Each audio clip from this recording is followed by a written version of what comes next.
El material audiovisual en este video ha sido utilizado única y exclusivamente con fines de ilustración y de entretenimiento. El contenido presentado puede herir la sensibilidad de algunas personas. Se recomienda discreción. A lo largo de la historia de la humanidad van surgiendo personajes extraordinarios que se separan de su época, porque sus ideales no siguen a los de esta y como consecuencia son bastante criticados, producto del temor y odio por los demás ciudadanos que poseen una mentalidad demasiado simple como para coincidir otras ideologías. El Marqués de Sade, el pensador más libre que jamás haya existido. Donation-Alphonse François de Sade fue un escritor y un filósofo francés nacido en el año de 1840 y murió en el año de 1914 en Charleton, Francia. Sus obras más destacadas son Diálogo entre un sacerdote y un vagabundo, Cuentos eróticos, La filosofía del tocador, Justino los infortunios de la virtud y su continuación Julieta. Todas estas obras son bastante peculiares ya que se caracterizan por ser eróticas y sádicas, tanto que a él se le atribuye con el último concepto de sadismo que hace referencia al dolor que se causa a un individuo con el fin de obtener un deseo sexual. Los actos del Marqués y las publicaciones de sus obras causaron una polémica tan grande en la sociedad que tuvo que pasar alrededor de 27 años en diversas cárceles, e incluso tras la publicación de su famosa obra Justine, fue llevado a un manicomio en su ciudad natal. Los sucesos anteriores clarifican las represiones por las cuales tuvo que pasar el Marqués, al expresar sus ideales, pero esto solo era producto de las críticas y acontecimientos sociales, como la Revolución Francesa, el siglo de las luces. Justine o los infortunios de la virtud. La trama se desarrolla en Francia, donde una familia que tenía un reconocido puesto social y una muy buena economía sufre una baja en sus negocios, mismos que le daban ese poderío. Tras este suceso, el padre de Justine y de Juliette se suicida.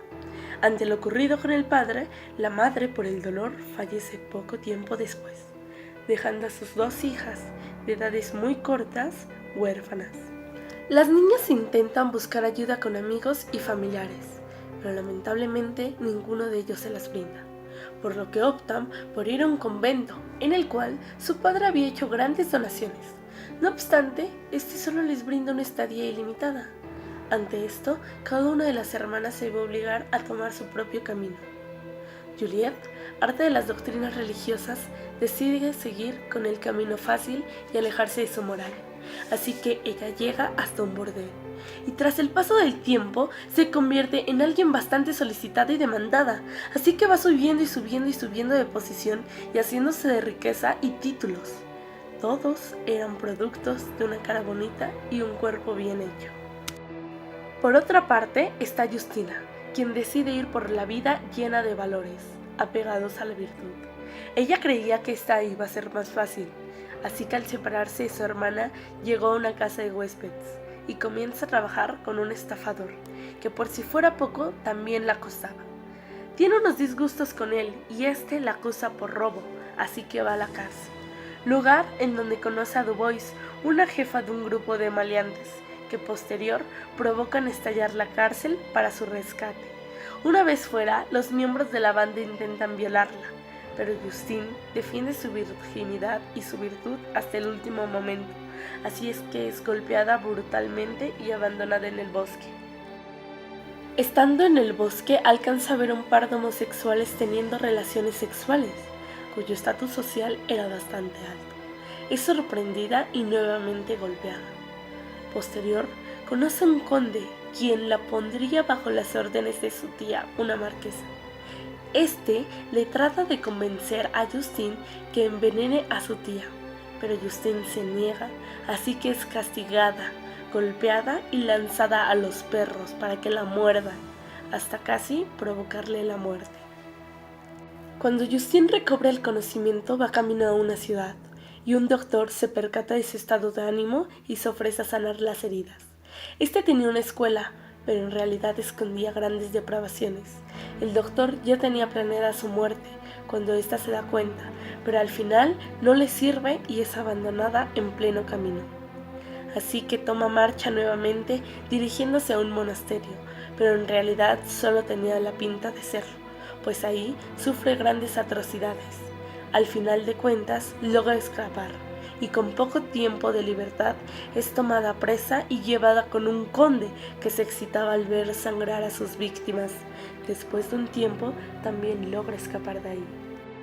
Nuevamente toma rumbo, pero en su camino es asaltada, golpeada y violada, hasta llegar a un castillo, pero que en realidad fabricaba billetes falsos. Después de un tiempo de trabajar ahí, los descubren y es a ella a quien se llevan presa. Ya estando en la cárcel, su amiga Dubois le ayuda a salir de nuevo de ella, pero con la condición de matar a su esposo, que era un juez honorable. Ella se niega, así que Dubois lo mata con sus propias manos, pero culpa a Justina, por lo que comienza un juicio. El juez a cargo se compadece de ella y la lleva con su esposa a contarle su historia conmovedora, pero resulta ser que su esposa era su hermana, Juliette, que hace tiempo desconocía su paradero. Cuando se dan cuenta de esto, Justine es liberada y protegida por su hermana. Sin embargo, ahí no acaba su mala suerte. Un día cae una tormenta muy fuerte. Ella se acercó a la ventana y de pronto un rayo le cae y finalmente la mata. La historia termina con Julieta arrepentida y en honor a su hermana se convierte en monja. A lo largo de esta obra fueron narrados algunos sucesos que nos permiten ejemplificar diversas teorías sociológicas. Tal es el caso de los tipos de suicidios propuestos por Durkheim, los 3 estadios de Auguste Comte y las teorías del control por Michel Foucault. Al inicio de la historia, cuando el padre de Justine y Juliette se suicida, está presente la teoría de los tipos de suicidios propuesto por Durkheim, en la que se nos habla acerca de 3 diferentes tipos de suicidio: el altruista, el egoísta y el anómico. En este caso presenciamos un suicidio anómico, pues la familia sufre una crisis económica, no es resistida por el padre y éste toma la decisión de quitarse la vida. También está la de los 3 estadios propuesta por Auguste Comte, en la que se nos dice que las sociedades y sus miembros pueden pasar por 3 estados: el teológico, el metafísico y el científico. En esta ocasión, cuando Justine decide confiar ciegamente en su moral, que se basaba en una serie de doctrinas religiosas, hablamos de que ella se encuentra en un estado teológico porque sus explicaciones son basadas en una divinidad. Por otro lado, el autor Michel Foucault tiene teorías que encajan tanto como en la historia narrada como en el contexto del autor. Es decir, en su obra Vigilar y castigar nos dice que la tortura ha pasado al encarcelamiento, pero que ambas conservan como su objetivo ser un modelo correctivo a la desviación del orden social. Cuando el marqués de Sade lleva a cabo una serie de actos que no iban de acorde a las normatividades de su sociedad, era encarcelado o bien encerrado en manicomios durante muchos años. Ahí mismo nos habla acerca del poder y dice que este no únicamente se encuentra en una sola institución, sino que más bien está determinado por el juego de saberes que respalda la dominación de unos individuos sobre otros individuos de la estructura interna de una sociedad. Esta teoría es la que, a nuestra consideración, mayor predomina en la historia. Porque sí, Justine fue encarcelada y en esa ocasión el Estado ejerció su poder, pero la mayoría del tiempo los ciudadanos eran quienes ejercían su poder cuando abusaban o la golpeaban. Y por último, también cabe mencionar y destacar la obra de La historia de la sexualidad, que va muy de la mano, pues en esta se estipula que la sexualidad y el poder está relacionado, cosa que podemos observar o apreciar desde el término sadismo. Y por concluir, a partir del análisis socioliterario que hicimos, nos dimos cuenta que en realidad el Marqués de Sade no solo representa aquella figura pervertida y degenerada que mucha gente cree, sino más bien, para nosotros, es un pensador que desafió en lo absoluto el lado oscuro de la naturaleza humana, desafiando a las 3 principales partes de la sociedad: el gobierno, el pueblo y la iglesia.